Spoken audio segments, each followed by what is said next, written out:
The first thing he felt was cold. The second thing he felt was a voice that was not his own, whispering inside his skull, telling him he was ready. He opened his eyes inside a glass tube filled with pale blue liquid. Wires ran from his skull to a black panel above him.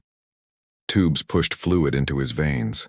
His muscles burned as machines forced them to move for the first time in months. He did not know his name. He did not know his face.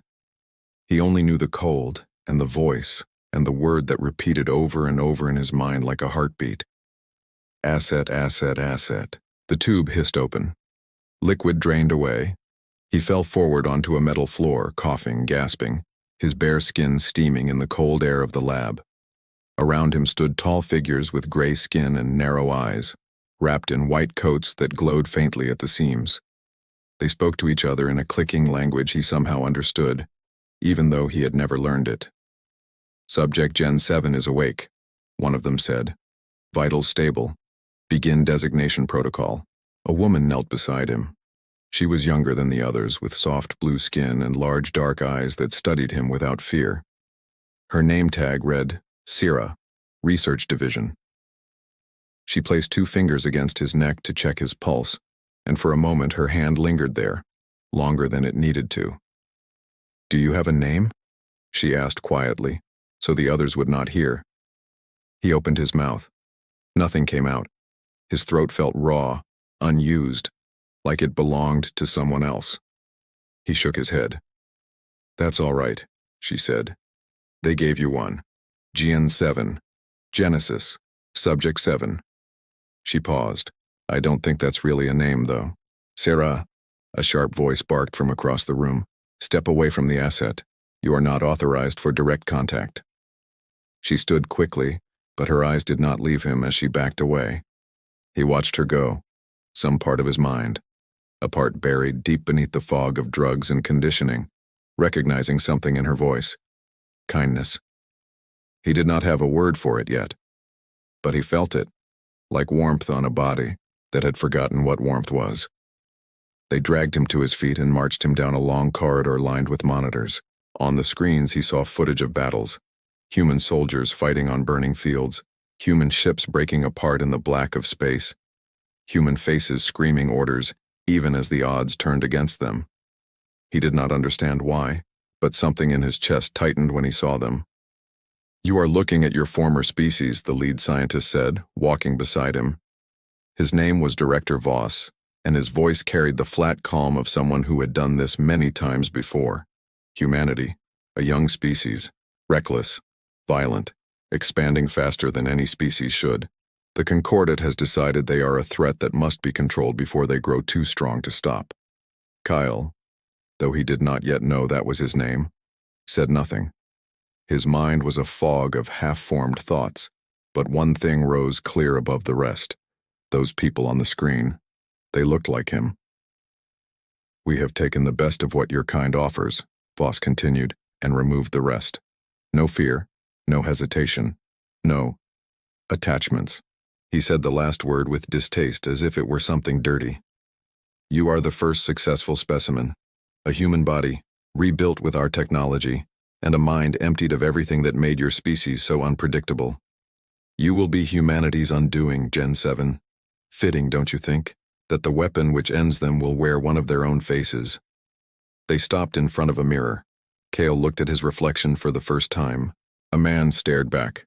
Tall, scarred, with silver lines running beneath his skin like veins made of metal.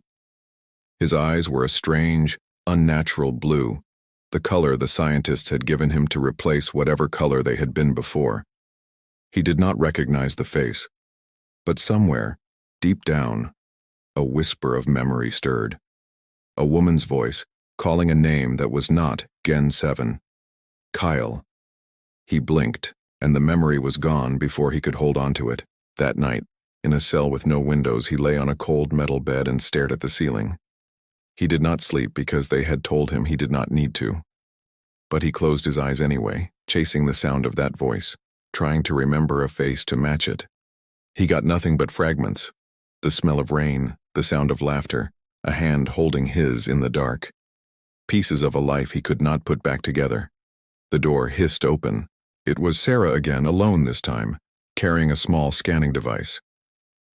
"Routine check," she said, loud enough for any listening devices to hear. Then quieter, as she pressed the scanner to his temple. "I'm not supposed to be here, but something in your last test result didn't make sense and I wanted to see for myself." The scanner beeped. Sarah frowned at the readout, then looked up at him, startled. "Your neural patterns," she whispered. "They're not fully suppressed. There's activity in regions they said were dead. Emotional memory, recognition. You shouldn't be able to feel anything anymore, but you do." She lowered the device. "What did they tell you your name was?" "Gen 7, he said. His voice came out rough, unfamiliar. "That's not your name," Sarah said. "That's a label. A name means something. It comes from someone who loves you." She hesitated, glancing at the door. "I don't know your real name, but I intend to find out." Before he could respond, alarms blared through the corridor outside. Red light flooded the cell. Sarah's eyes went wide with fear. "Field deployment," a voice announced over the intercom, flat and mechanical. "Gen 7. Report to launch bay immediately. Live combat test authorized." Sarah grabbed a data pad from her belt and scrolled through it frantically, her breath quickening. "No," she muttered. No, this can't be right." She turned to him, panic breaking through her calm. "They're sending you to a colony. Meridian Outpost 7. The report says it's a rebel base, but I helped process the surveillance data myself 2 days ago. It's not rebels, it's families, children. It's a civilian colony, and they're sending you there to kill everyone as a test of your combat systems." Guards burst into the cell, weapons raised, ordering Kel to move. He rose to his feet, his body responding to commands he had not consciously given, years of forced training taking over even as his mind screamed with confusion. Sarah stepped in front of the guards. "Wait," she said. "This deployment is a mistake. I need to verify the target data before—" "Step aside, researcher," the lead guard said. "Orders come from Director Voss himself." They pushed past her, dragging Kyle down the corridor toward the launch bay. Sarah ran alongside them, refusing to be left behind, her mind racing through every rule she was about to break. If she stayed silent, innocent people would die by the hands of a man who did not even know his own name. If she spoke up, she would be arrested, or worse, or she made her choice at the door of the drop pod. As the guards loaded Kale into the launch capsule, Sarah shoved past them and threw herself inside beside him, just as the hatch began to seal. "What are you doing?" Kale asked, the words feeling strange and new in his mouth. "Something I should have done the moment I met you," Sarah said, breathless, gripping the harness with shaking hands. "I'm not letting you become a monster without a fight." The hatch locked shut. Red warning lights flashed across the pod's interior. Somewhere far above them, Director Voss watched the launch data scroll across his screen and frowned at an unexpected passenger reading. "Launch sequence engaged," a cold voice announced. The floor dropped away beneath them, and the pod shot downward through the black of space, carrying a weapon who did not know he was a man and a scientist who had just chosen the side of the people she was built to fear. The pod hit the ground hard enough to crack the earth beneath it, throwing up a wall of dust and fire that rolled across the colony's outer fence. Inside, Sarah was screaming, her harness the only thing keeping her from being thrown against the walls. Kyle felt nothing. The impact registered in his mind only as data. Force, angle, damage report. No pain, no fear, just numbers scrolling behind his eyes like a machine reading its own condition. The hatch blew open. Smoke poured in. Kale stepped out first, his body moving on instinct built by people who were not his own, scanning the wreckage for threats before his mind had even caught up. Sarah stumbled out behind him, coughing, blood running from a cut above her eyebrow. They had landed at the edge of Meridian Outpost 7, a scatter of low-domed buildings, gardens, a school with faded paint on its walls. Not a fortress, not a rebel base, a home. "I told you," Sarah said, gripping his arm. "Look at this place. These are farmers, teachers. This is not a military target." Alarms began wailing across the colony. Figures ran between buildings, some carrying rifles, most carrying children. Kyle's mind flooded with commands that were not his own, a voice buried in his conditioning telling him exactly what to do. Identify hostiles, neutralize resistance, complete the objective. His hands curled into fists on their own.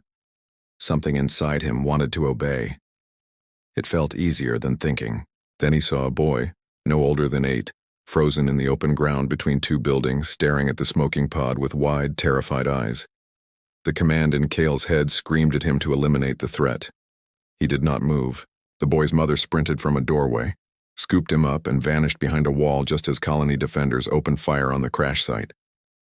Bullets sparked off Cale's shoulder and chest, and only then did his body react. Spinning, ducking behind the wrecked pod, years of combat training taking over in a way that felt both familiar and wrong. "They think you're the attack," Sarah shouted over the gunfire. "You have to stop them from shooting, or they'll die trying to kill something that can't be killed that way." Cale rose from cover as 3 armed colonists rushed him, rifles raised. He could have killed all 3 in under 2 seconds. His body knew exactly how. A strike to the throat, a snap of the neck, a crushed windpipe. The knowledge sat in his mind like a loaded weapon, waiting for a command to fire. Instead, he stepped into the first man's swing, caught his rifle, and wrenched it aside before driving a knee into his stomach, dropping him without a killing blow. The second fired wildly and missed. Kyle grabbed the barrel, bent it uselessly against a wall, then knocked the man unconscious with an open palm. The third turned to run. Kyle let him go. He stood in the settling dust, breathing hard for no reason his body required, staring at his own hands. "You didn't kill them," Sarah said, stunned. "Why?" "I don't know," Kyle said, and the words frightened him more than any battle ever could. The colony's true defenders arrived moments later, better armed, better trained, led by a woman with hard eyes and a scarred jaw who barked orders like she had done this 100 times before. They surrounded Kyle and Sarah within seconds, weapons trained, and Cale raised his hand slowly, aware that any one of them could end his life, and some part of him, strangely, did not want them to. "Concorda drop pod," the leader said, studying the wreckage. "And a live asset. Great. Just what we needed today." She turned her rifle toward Sarah. "And you, alien, explain yourself before I decide you're not worth the air you're breathing." "I'm not here to fight you," Sarah said quickly. "I came to stop him from killing you. The mission report was falsified. Someone wanted this colony destroyed and used him to do it." The leader's eyes narrowed on Cale. "And him? What's his story?" "He's human," Sarah said. "Or he was. They rebuilt him, erased his memory. He doesn't even know his own name." For a long, tense moment, nobody moved. Then the leader lowered her rifle slightly, though her eyes never softened. "Take them to holding," she ordered. "Both of them. If either one so much as blinks wrong, put them down." They were marched into the colony's underground shelter, a maze of tunnels dug beneath the domes for exactly this kind of emergency. Wounded colonists filled makeshift cots along the walls, children crying somewhere in the dark. The air thick with the smell of blood and dust. Cale walked through it all in silence, his mind cataloging every injury, every scream, every face twisted in pain. And something inside him, something he did not have a name for yet, began to ache. They locked him and Sarah in a storage room lined with old crates. Sarah sank against the wall, exhausted, and finally allowed herself to look at the blood soaking through her sleeve. "You saved those men out there," she said quietly. "I saw your face. You wanted to obey the order, but you didn't." "I don't know why," Kyle admitted. He sat across from her, his enhanced body barely fitting in the small space. "There's a voice in my head.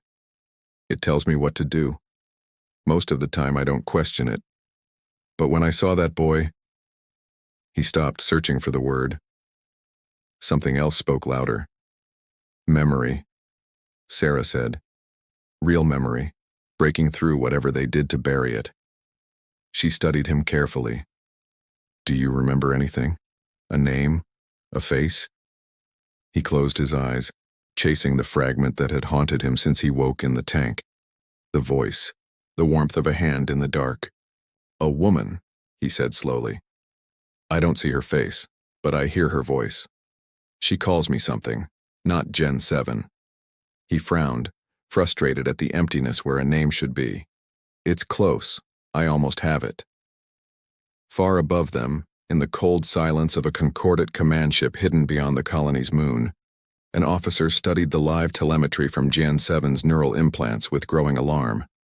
The data showed hesitation, disobedience, memory activity in regions that should have been permanently suppressed.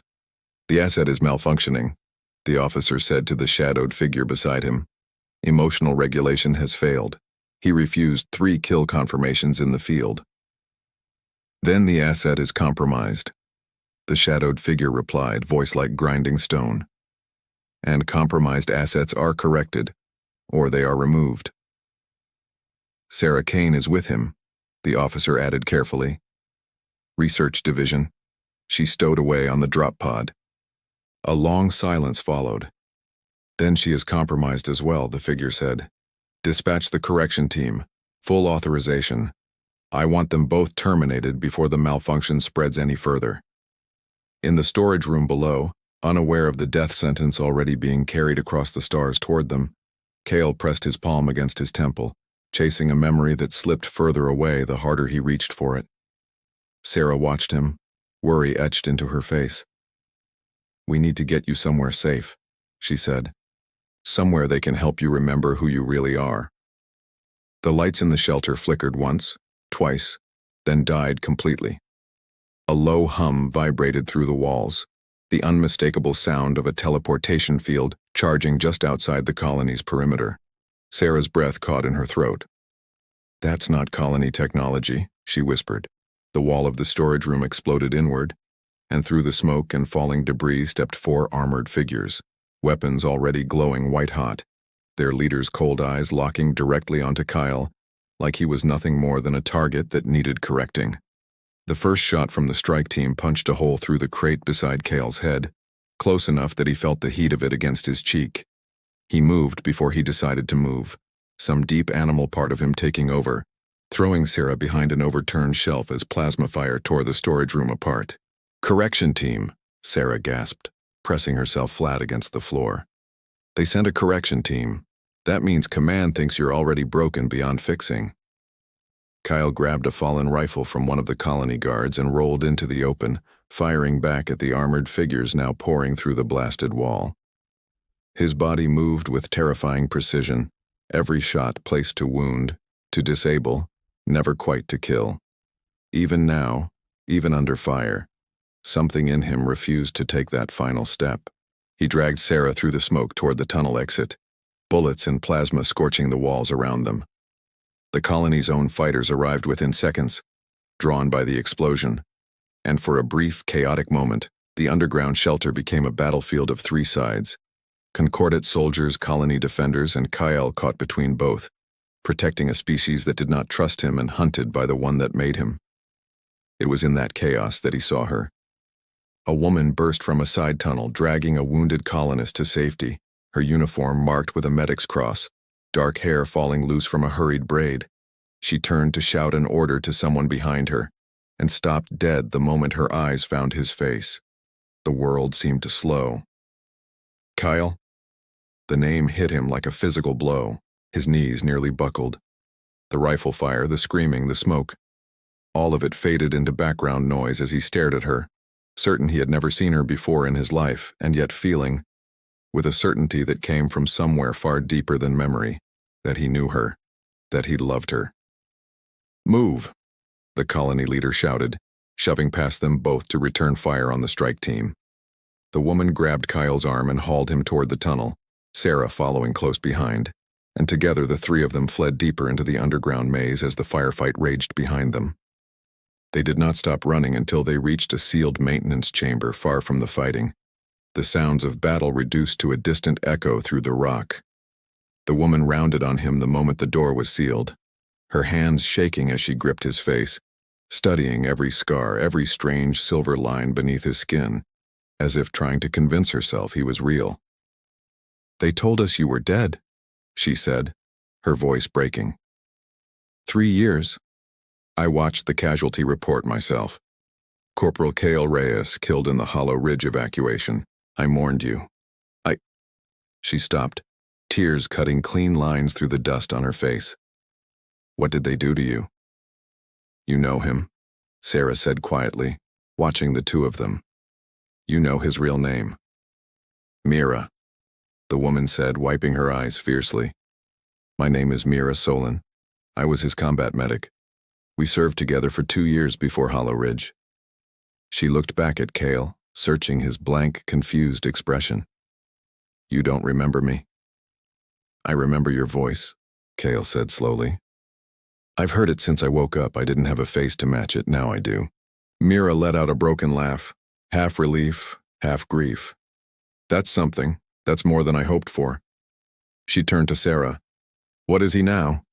"He looks human, but there's something wrong with his eyes. His skin." "The Concordat rebuilt him," Sarah explained. "After Hollow Ridge, he must have been captured, not killed.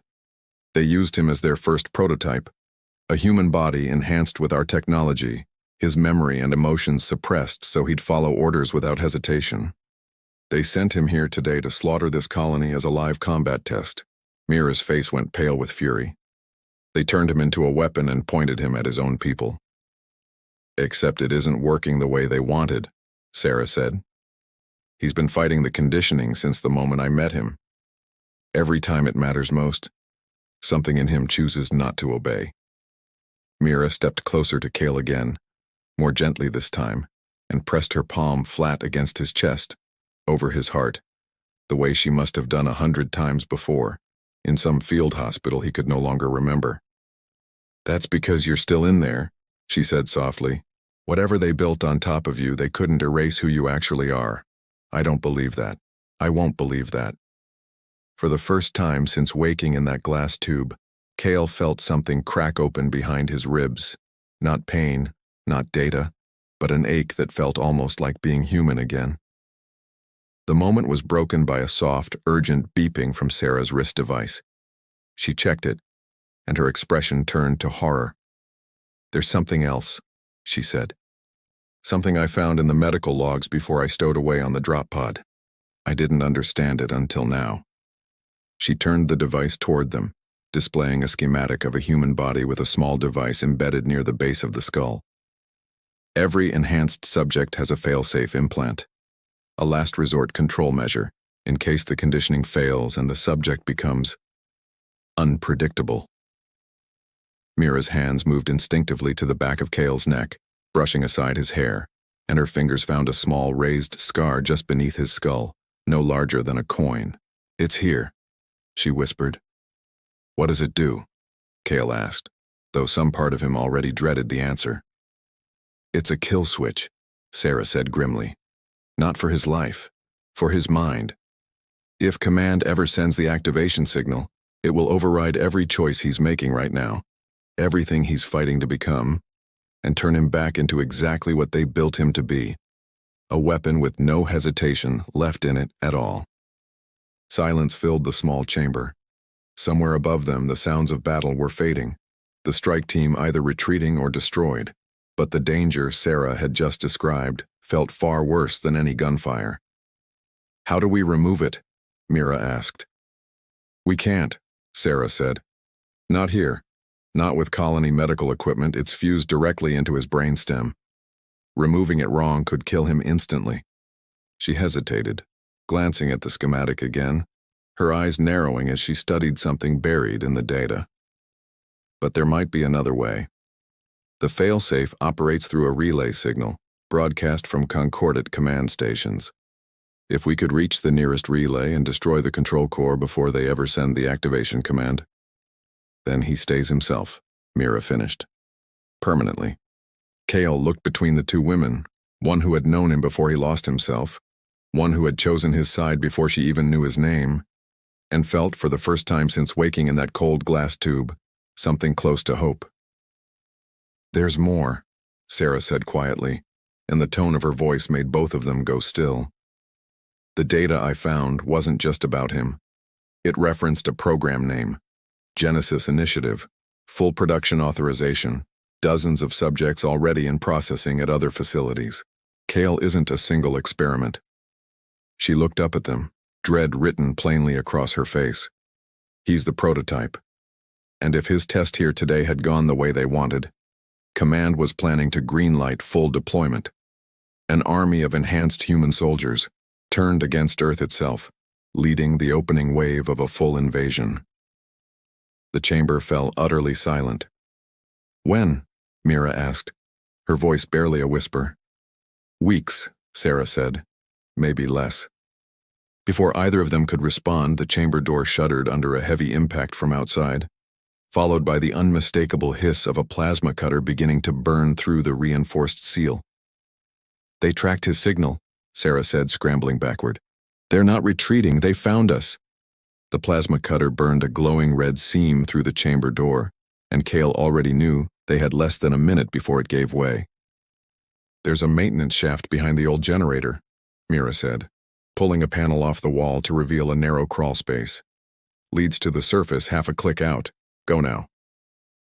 They scrambled through the dark, cramped tunnel as the sound of the door finally collapsing echoed behind them, followed by shouted orders in the clicking concordate tongue.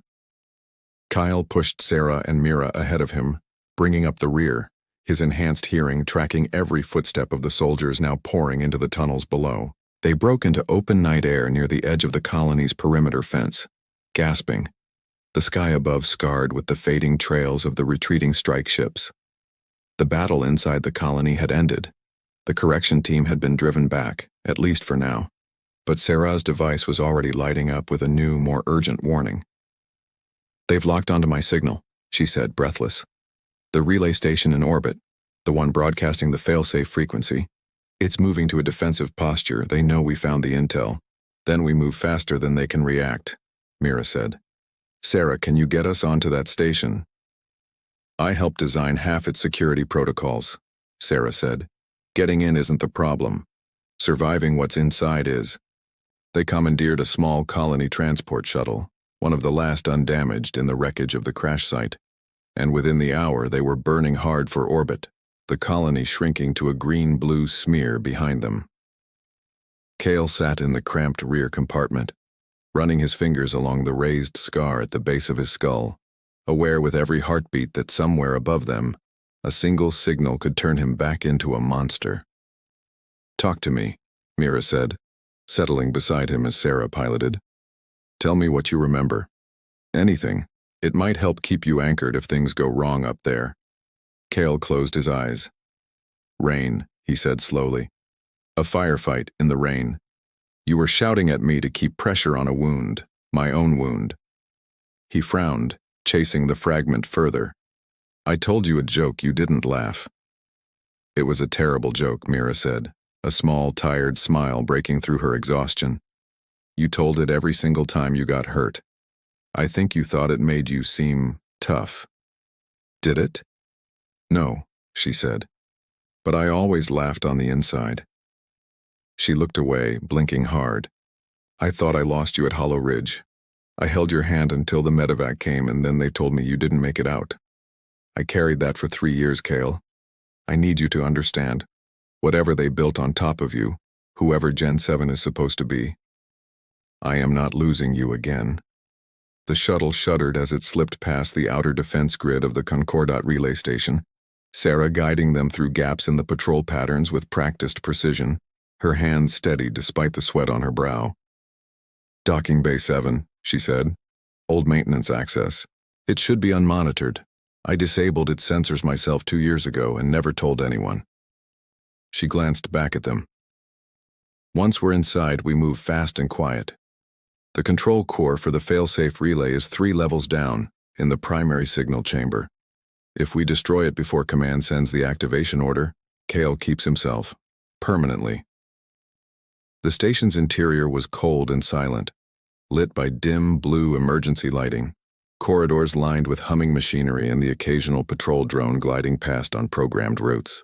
Sarah led them with the ease of someone who had walked these halls 100 times before, disabling cameras, rerouting alarms, guiding them around patrols with quiet, efficient hand signals. "You worked here," Cale said quietly, as they pressed themselves into a shadowed alcove to let a drone pass. "You knew what this place was for, what they were building." "I told myself it was research," Sarah admitted, not meeting his eyes. "That understanding your species was about knowledge, not war. I didn't let myself see what it really was until I watched you hesitate to kill a child." She swallowed hard. "That's when I understood. This was never science. It was fear, dressed up in a lab coat." They moved deeper into the station, and with every level they descended, Sarah's mood darkened further, her hands shaking slightly as she worked the security panels. "The Concordat doesn't hate humans," she said, almost to herself. "That's the part nobody back home wants to admit. They're terrified of you.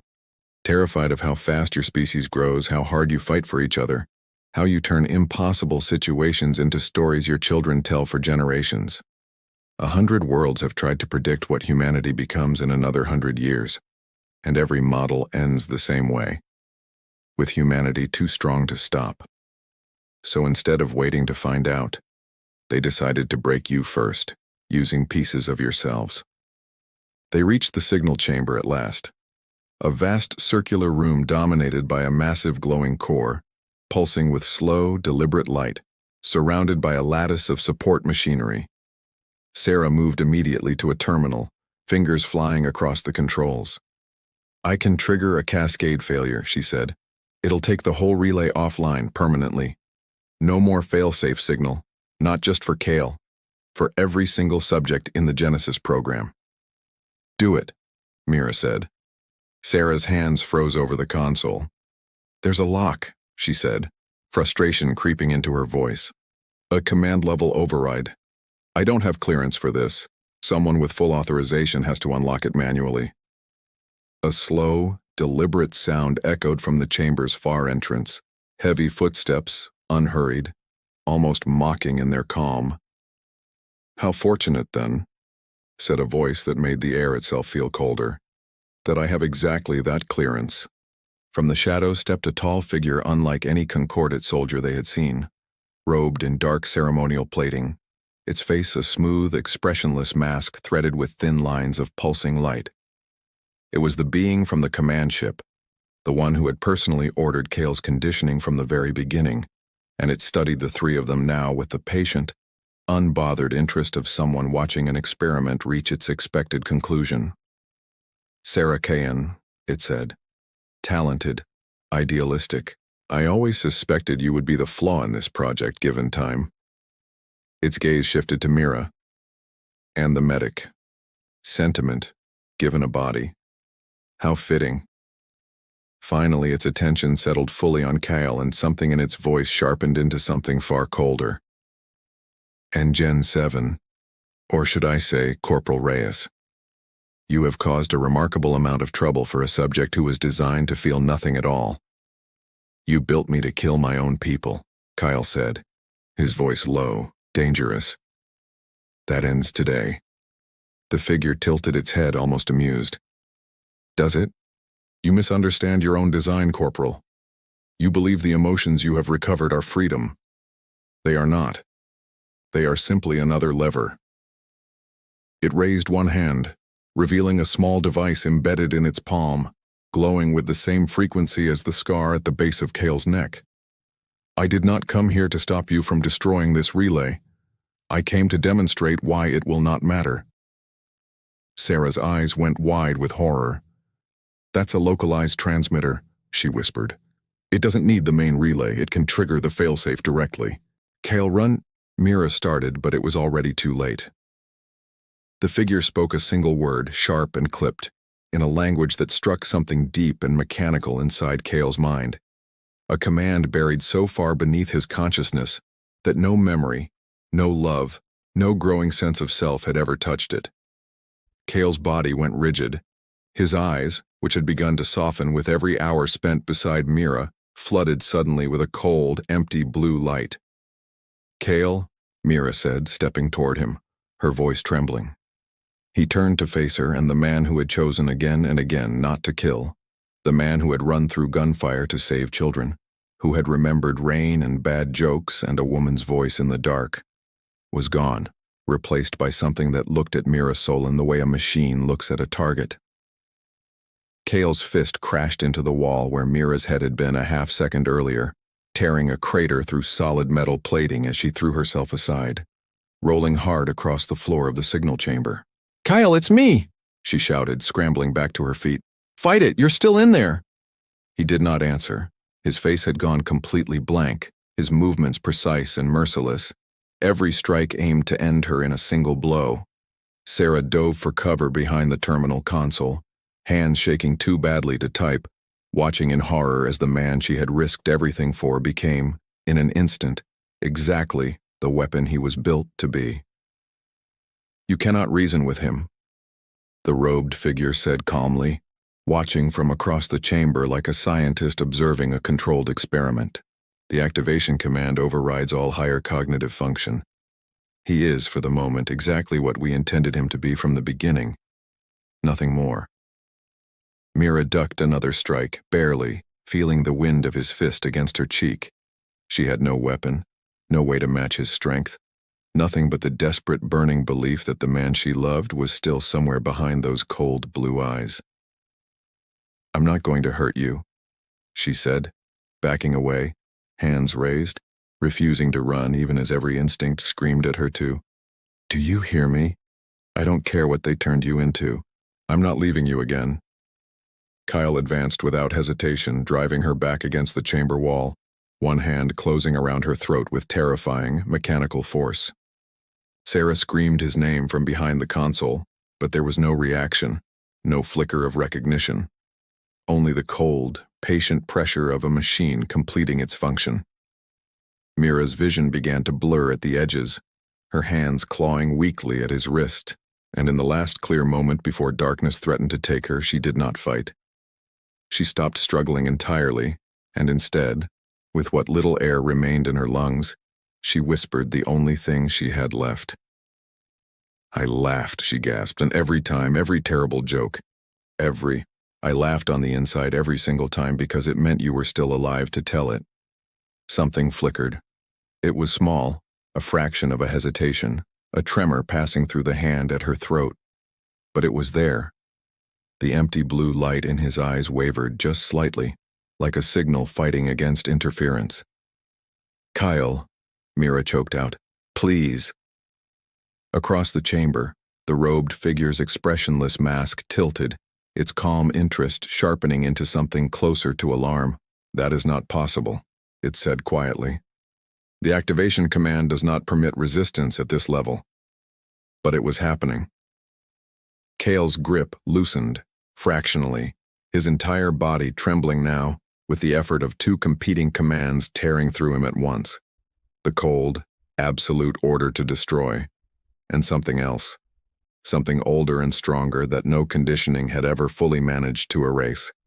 Memory, love, a promise made in the rain, years before any laboratory had touched him.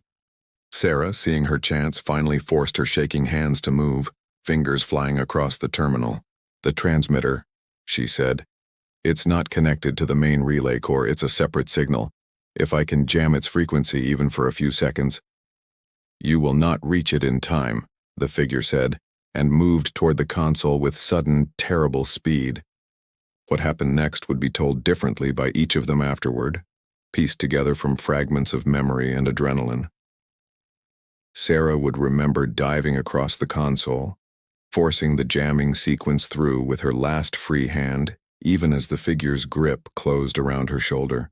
Mira would remember the exact moment Kale's fist stopped, trembling, inches from her face, close enough that she felt the heat of the strike that never landed. And Kale would remember almost nothing of the fight itself, only a single unbearable moment of being two people at once, a weapon and a man, both fighting for control of the same broken body.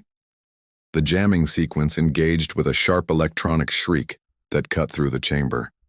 The transmitter in the figure's palm sparked and died, and in the sudden silence that followed, Cale's raised fist lowered, slowly, shaking, until his hand fell open at his side. The cold blue light in his eyes flickered once more, and went out.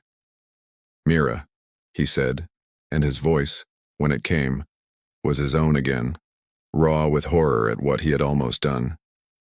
"Mira, I'm sorry. I couldn't stop." "You did stop," she said, tears cutting through the dust on her face as she reached up and pressed her palm against his, still trembling chest. "You stopped. That's what matters. That's all that matters." The robed figure straightened, having thrown Sarah hard against the far wall, and regarded the scene before it with something that, on a human face, might have been called fury. "Impressive," it said coldly. "Truly. I have overseen 73 activation tests across 41 subjects, and not once has resistance manifested at this level." It studied Cale with new, dangerous interest. "It seems the sentiment your species clings to so desperately is more resilient than our models predicted. A pity that resilience will not save you." It raised its hand again, and this time Sarah, bleeding from a cut along her temple, forced herself upright, staring at the readout on the shattered terminal with sudden, wild hope. "It doesn't matter what you do now," she gasped. "The jamming sequence didn't just block the signal, it backtraced the transmission route." She looked up, meeting the figure's masked gaze without flinching. "I have your authorization codes, full command-level access to the Genesis program archive." The chamber went very still. "You would not survive accessing that data," the figure said, its calm voice fraying at the edges for the first time. "I already have," Sarah said. She turned the shattered terminal toward Cale and Mira, and what scrolled across the cracked display made the blood drain from both of their faces. Rows upon rows of subject files. Dozens of names. Human faces, human service records. Soldiers listed as killed in action across a dozen different battles over the past 3 years. Every single one of them secretly recovered, processed, and rebuilt exactly as Cale had been. "He's not the only one," Mira whispered, horror creeping into her voice as she scanned the list. Sarah, there are 40 of them. 40 soldiers turned into this." 41, the figure corrected coldly. "As of this morning's confirmation from Facility 9. And within 3 weeks, Command intended to activate every one of them simultaneously, positioned across key human defense installations, as the opening strike of the invasion." Its masked face turned toward Cale, and for the first time something like genuine curiosity entered its voice. "You were meant to be proof the program worked. Instead, you have become proof of something else entirely. That no amount of engineering fully erases what your species is. I find that troubling." "Then you should be more troubled," Kyle said, rising slowly to his feet, his voice steady now, certain, no longer the voice of a confused weapon, but of a man who finally understood exactly what he was meant to do. "Because I'm not just going to stop the signal. I'm going to warn every single one of them, and when I do, you're going to learn exactly why every species in this galaxy that has ever tried to break humanity has ended up regretting it." The figure's hand moved toward a hidden weapon at its side, faster than any of them could react, and somewhere deep in the station, alarms began screaming as reinforcements, alerted by the earlier disturbance, finally arrived at the signal chamber's only exit, sealing the 4 of them inside, together with no way out. The blast doors sealed with a heavy metallic boom, trapping all 4 of them inside the signal chamber together. And for one terrible second, the only sound was the hiss of the figure's weapon powering up. Kyle moved first. He crossed the distance between them before the shot could fire, catching the weapon's barrel and forcing it upward as the blast tore a smoking scar into the ceiling instead of through his chest. The figure was strong, stronger than any human, engineered for exactly this kind of confrontation. But Kyle had spent his entire existence being built for the same purpose, and for the first time, he used every piece of that design not because a machine told him to, but because he chose to. "You think destroying me changes anything?" the figure said, straining against his grip, its masked face inches from his. There are 40 others.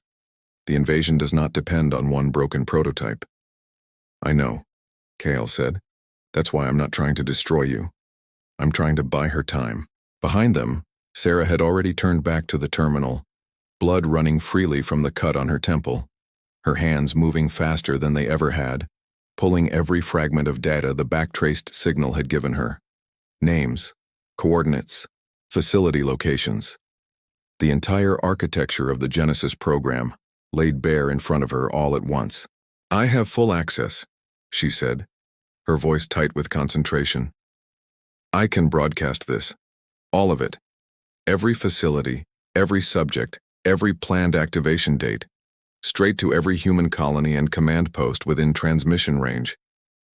Do it, Mira said, dragging a fallen support strut across the floor to jam against the sealed door, buying whatever seconds she could against the reinforcements pounding on the other side.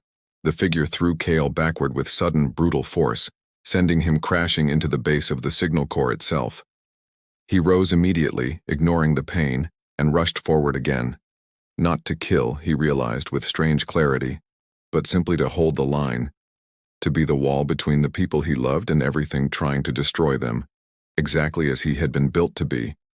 Except now the choice belonged entirely to him. Transmission ready, Sarah called out. Kyle, I need 30 more seconds. He gave her every one of them. The fight that followed was brutal and short, a blur of broken machinery and shattered plating, Kyle taking hit after hit that would have ended a normal man twice over, refusing to fall, refusing to give the figure the opening it needed to reach the terminal. When the reinforcements finally breached the door, Mira met them with nothing but a fallen soldier's sidearm and sheer, furious determination, holding the narrow entrance just long enough. Transmission sent, Sarah shouted, and the entire chamber seemed to exhale. The robed figure went very still. You understand what you have done, it said quietly, no longer bothering to fight, watching Kale with something that was almost, impossibly, respect. Every colony, every command post, every human settlement within 100 light-years now knows exactly what is coming for them. They will prepare. They will resist. And when this war comes, as it inevitably will, it will not be the quiet, decisive victory the Concordat once believed possible. Good, Kale said, breathing hard, standing over the wreckage of the fight with Mira and Sarah at his side. You built me to prove humanity could be broken. Instead, I'm going to be the reason you learn we can't be. Reinforcements flooded the chamber moments later, but they found nothing to fight. The transmission had already gone out, the damage already done, and with the fail-safe relay destroyed and the true architect of the program standing defeated among the wreckage, the mission that mattered most had already succeeded. It was in the chaos of the station's retreat, as Concordat forces scrambled to contain a crisis that could no longer be contained, that Sarah finally told them the truth she had been carrying since the very beginning. I need you to know something, she said quietly, as the three of them made their way back toward the docking bay, Mira supporting Kale's weight against her shoulder. My presence with you that first night, it wasn't an accident.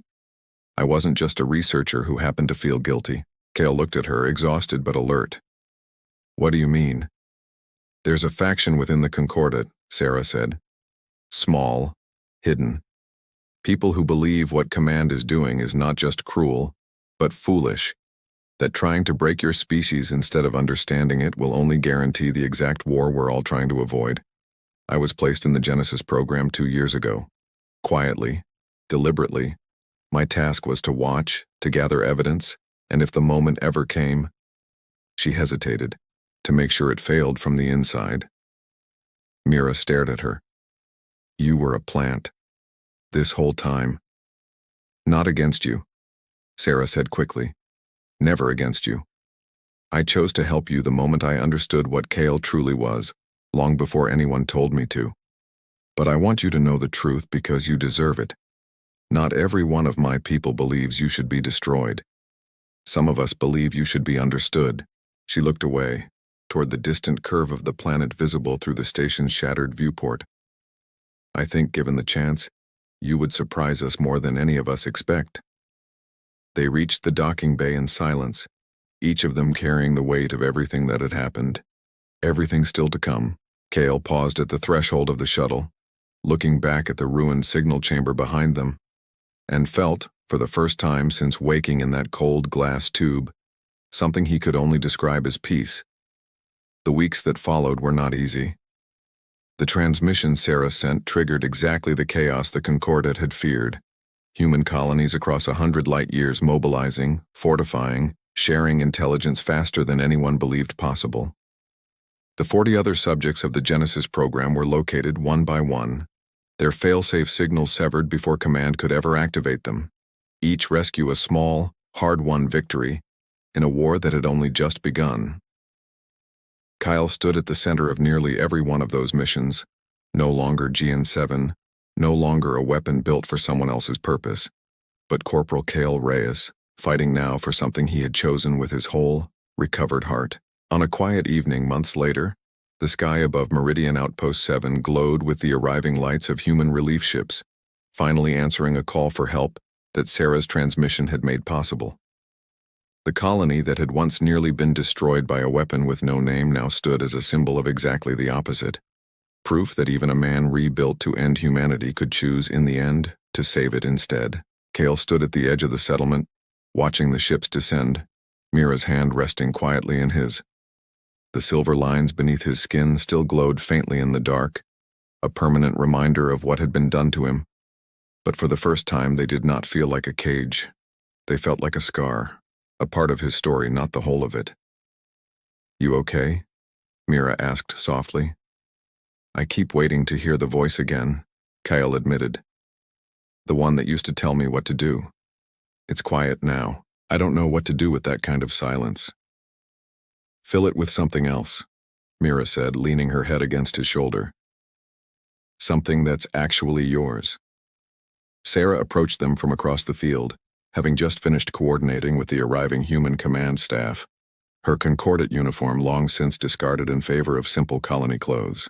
She had made her choice weeks ago, standing before the very people she was born among and choosing, deliberately and without regret, to stand with the ones she had once been sent to destroy.